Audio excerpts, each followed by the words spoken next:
Assalamualaikum warahmatullahi wabarakatuh.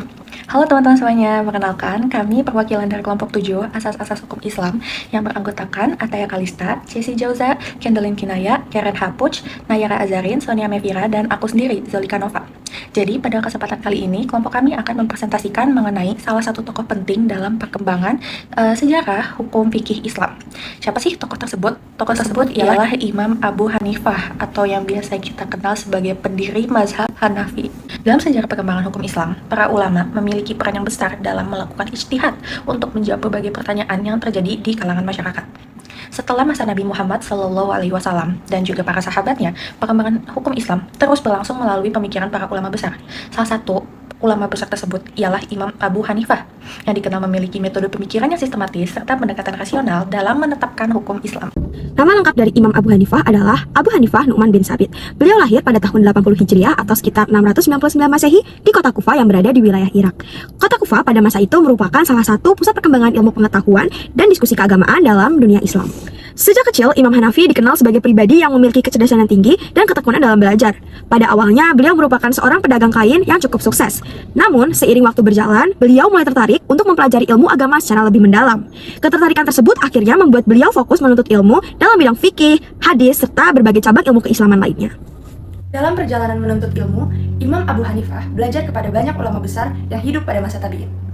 Guru yang paling berpengaruh dalam kehidupan intelektual beliau adalah Hamad ibnu Abi Sulaiman, seorang ulama fikih terkemuka di kota Kufah. Imam Hanafi belajar kepada gurunya tersebut selama kurang lebih 18 tahun. Dari gurunya inilah beliau mempelajari berbagai metode dalam memahami dan menetapkan hukum Islam. Setelah gurunya wafat, Imam Hanafi kemudian menggantikan posisi gurunya sebagai seorang ulama yang memberikan pengajaran dan fatwa kepada masyarakat. Melalui majelis ilmu yang beliau pimpin, banyak murid datang untuk belajar dan berdiskusi mengenai berbagai persoalan hukum yang terjadi di tengah masyarakat. Dalam menetapkan hukum Islam, Imam Abu Hanifah menggunakan beberapa sumber hukum yang utama.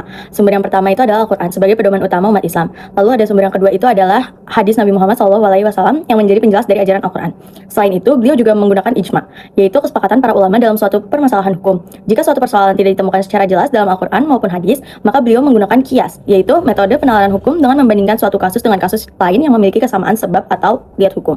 Nah, metode ini itu menunjukkan bahwa Imam Hanafi menggunakan pendekatan yang terstruktur dan logis dalam memahami hukum Islam.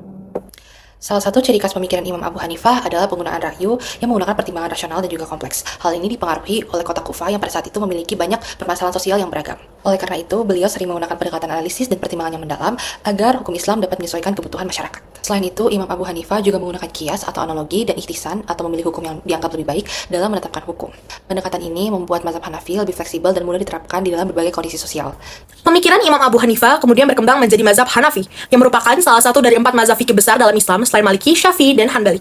Mazhab Hanafi berkembang luas melalui murid-murid beliau yang terkenal, seperti Abu Yusuf dan Muhammad Al-Syabani. Kedua murid ini berperan penting dalam membukukan dan menyebarkan pemikiran Imam Hanafi ke berbagai wilayah dunia Islam. Pada masa pemerintahan beberapa kerajaan Islam, mazhab ini bahkan dijadikan sebagai salah satu dasar hukum resmi negara. Hingga saat ini, mazhab Hanafi masih banyak dianut oleh umat Islam di berbagai negara, seperti Turki, Pakistan, India, serta beberapa wilayah Asia Tengah dan Timur Tengah.